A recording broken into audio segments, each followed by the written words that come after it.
नमस्कार दोस्तों। आज के वीडियो में मैंने विषय विज्ञान कक्षा 7 प्रकरण या टॉपिक ऊर्जा तथा उसके स्रोत का लेसन प्लान लेकर आया हूँ। तो सर्वप्रथम इसमें विद्यालय का नाम लिखा जाता है। विद्यालय के नाम में हम उस विद्यालय का नाम लिखते हैं जहाँ पर हमें ट्रेनिंग के लिए जिस विद्यालय में गए होते हैं उस विद्यालय का नाम लिख देते हैं। उसके बाद दिनांक, कक्षा, विषय, चक्र, अवधि। इसके बाद प्रकरण ऊर्जा तथा उसके स्रोत के बारे में देखेंगे। और सामान्य उद्देश्य पूर्ववत अर्थात मैंने पाठ योजना संख्या 1 में सामान्य उद्देश्य को लिखा हुआ है। उसके बाद आता है विशिष्ट उद्देश्य तथा शिक्षणोपरांत छात्र। तो विशिष्ट उद्देश्य यहाँ पर 3 प्रकार के होते हैं। कौन कौन से होते हैं? ज्ञानात्मक उद्देश्य, बोधात्मक उद्देश्य और प्रयोगात्मक उद्देश्य। तो ज्ञानात्मक उद्देश्य में हम देखेंगे विद्यार्थी ऊर्जा स्रोत का विवरण दे सकेंगे। उसके बाद विद्यार्थी ऊर्जा स्रोत को जान सकेंगे। उसके बाद आता है सेकेंड स्टेप में विशिष्ट उद्देश्य में सेकेंड स्टेप बोधात्मक उद्देश्य में विद्यार्थी ऊर्जा स्रोत का उदाहरण दे सकेंगे। उसके बाद आता है विद्यार्थी ऊर्जा स्रोत का वर्गीकरण कर सकेंगे। उसके बाद आता है थर्ड नंबर पे विशिष्ट उद्देश्य में प्रयोगात्मक उद्देश्य। प्रयोगात्मक उद्देश्य में विद्यार्थी ऊर्जा स्रोत को दैनिक जीवन में प्रयोग कर सकेंगे। उसके बाद आता है शिक्षण बिंदु। शिक्षण बिंदु में प्रश्नोत्तर विधि तथा स्पष्टीकरण विधि का प्रयोग करेंगे। इसके बाद आता है सहायक सामग्री। सहायक सामग्री में रेखाचित्र, मॉडल तथा अन्य कक्षापयोगी शिक्षण सहायक सामग्री। उसके बाद आता है पूर्व ज्ञान। पूर्व ज्ञान में हम छात्र ऊर्जा के बारे में समान जानकारी रखते हैं। उसके बाद प्रस्तावना प्रश्न। यहाँ पर प्रस्तावना प्रश्न हमेशा कम से कम परीक्षक के द्वारा पूछा ही जाता है, तो हम इसका रिस्पॉन्स देंगे। प्रस्तावना प्रश्न का प्रयोग हम यहाँ पर इसलिए करते हैं क्योंकि पूर्व ज्ञान का पता लगाने के लिए, उसके बाद सरल तरीके से प्रकरण निकालने के लिए, उसके बाद पाठ्य वस्तु कंटेंट में छात्रों की रुचि जागृत करने के लिए, उसके बाद पूर्व ज्ञान का नए ज्ञान से संबंध को स्थापित करने के लिए हम यहाँ प्रस्तावना प्रश्न का प्रयोग करते हैं या प्रस्तावना प्रश्न किया जाता है। उसके बाद आता है प्रस्तावना प्रश्न में क्रम संख्या, छात्राध्यापक क्रिया, छात्र क्रिया।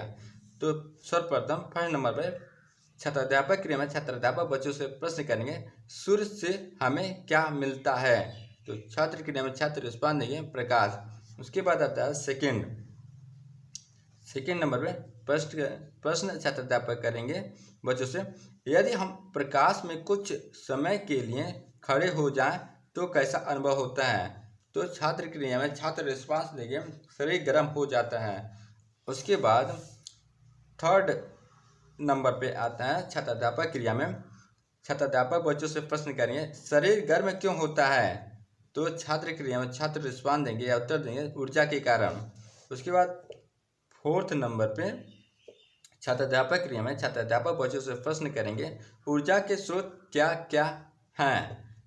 तो यहाँ पर हमारा समस्यात्मक प्रश्न निकल आता है, क्योंकि हमें यही निकालना भी होता है समस्यात्मक प्रश्न। उसके बाद आता है उद्देश्य कथन। उद्देश्य कथन में आज हम लोग ऊर्जा के स्रोत के बारे में विस्तृत अध्ययन करेंगे। उसके बाद आता है प्रस्तुतिकरण। प्रस्तुतिकरण करने के बाद प्रस्तुतिकरण में ही शिक्षण बिंदु, छात्राध्यापक क्रिया, छात्र क्रिया, साम्पट्यकार। तो शिक्षण बिंदु में ऊर्जा स्रोत सूर्य के ऊर्जा स्रोत के सूर्य प्रथम ऊर्जा स्रोत से संबंधित प्रश्न करेंगे। छात्राध्यापक क्रिया में छात्राध्यापक बच्चों से प्रश्न करेंगे ऊर्जा स्रोत क्या क्या होते हैं।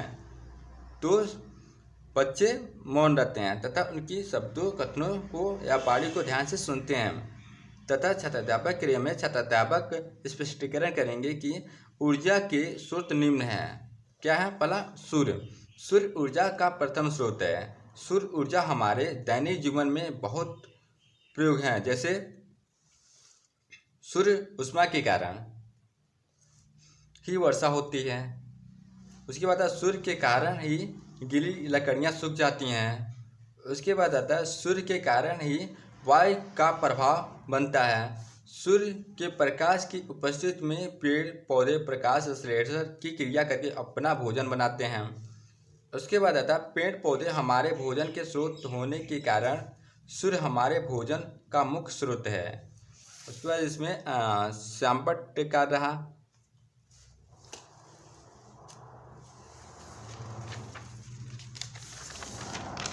उसके बाद आता है शिक्षण बिंदु में ईंधन को देखेंगे। उसके बाद छात्राध्यापक क्रिया में छात्राध्यापक बच्चों से प्रश्न करें ऊर्जा का दूसरा मुख्य स्रोत क्या है।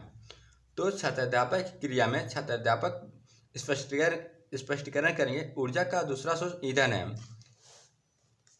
उसके बाद छात्राध्यापक की क्रिया में छात्राध्यापक बच्चों से प्रश्न करें ईंधन से प्राप्त ऊर्जा किस रूप में मिलता है। तो छात्राध्यापक क्रिया में छात्राध्यापक स्पष्टीकरण करेंगे ईंधन के रूप निम्न है। क्या क्या? पहला कोयला, दूसरा एलपीजी, तीसरा डीजल तथा पेट्रोल। उसके बाद फर्स्ट पॉइंट पे कोयला। कोयला यह क्या है? कोयला यह एक परंपरागत ईंधन है। सेकेंड एलपीजी होता है। उसके बाद यह भोजन पकाने में सहायक है।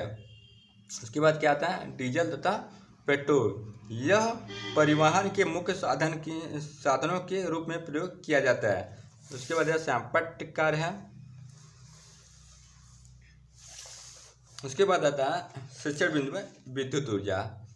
उसके बाद छात्राध्यापक क्रिया में छात्राध्यापक बच्चों से प्रश्न करेंगे ऊर्जा का तीसरा मुख्य स्रोत क्या है। तो छात्राध्यापक क्रिया में ही या छात्राध्यापक कथन में ही छात्राध्यापक स्पष्टीकरण करेंगे कि छात्रों विद्युत ऊर्जा का उपयोग निम्न उपकरणों में किया जाता है। पहला विद्युत पावर प्लांट में, सेकेंड नाभिकीय ऊर्जा में, थर्ड आधुनिक मशीनों को चलाने में, फोर्थ रेलगाड़ी चलाने में, 5 कारखानों में इत्यादि।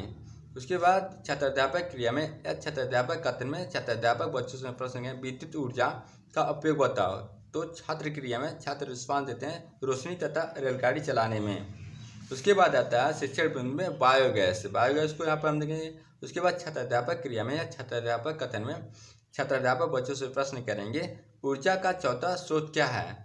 तो छात्र क्रिया में छात्र मौन रहते हैं तथा छात्राध्यापक की बातों को ध्यान से सुनते हैं। उसके बाद छात्राध्यापक क्रिया में छात्राध्यापक स्पष्टीकरण करते हैं बायोगैस का उपयोग ऊर्जा का चौथा स्रोत है। उसके बाद पहला बायोगैस का उपयोग भोजन बनाने में, सेकंड प्रकाश उत्पन्न करने में, गोबर गैस प्लांट ऊर्जा के स्रोत हैं। उसके बाद यह सैंपट कार्य है।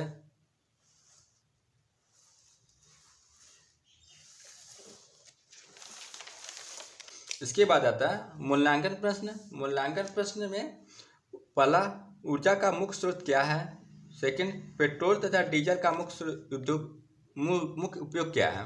उसके बाद सैंपट सारांश के प्रश्न में पहला एलपीजी गैस का प्रयोग हम किस में करते हैं, सेकंड कोयले का प्रयोग किस रूप में किया जाता है। उसके बाद आता है निरीक्षण कार्य। निरीक्षण कार्य में जब छात्र सैंपट कार्य कॉपी में उतार रहे होते हैं तो छात्राध्यापक कक्षा में घूम घूम कर कॉपी का निरीक्षण करेंगे। उसके बाद आता है पुनरावृत्ति के प्रश्न। पुनरावृत्ति के प्रश्न प्रथम बायोगैस से हमें क्या प्राप्त होता है। उसके बाद एलपीजी हमारे वातावरण के लिए किस प्रकार लाभप्रद है। उसके बाद आता है गृह कार्य में पहला एलपीजी क्या होती है, सेकेंड विद्युत ऊर्जा का उपयोग बताइए। उसके बाद आता है हस्ताक्षर छात्राध्यापक। उसके बाद हस्ताक्षर पर्यवेक्षक का आता है। उसके बाद यह पाठ योजना समाप्त होती है। इसके बाद आता है अगर यह वीडियो अच्छा लगा हो तो लाइक एंड शेयर जरूर कीजिएगा। Thank you and take care. जय हिंद, जय भारत, वंदे मातरम।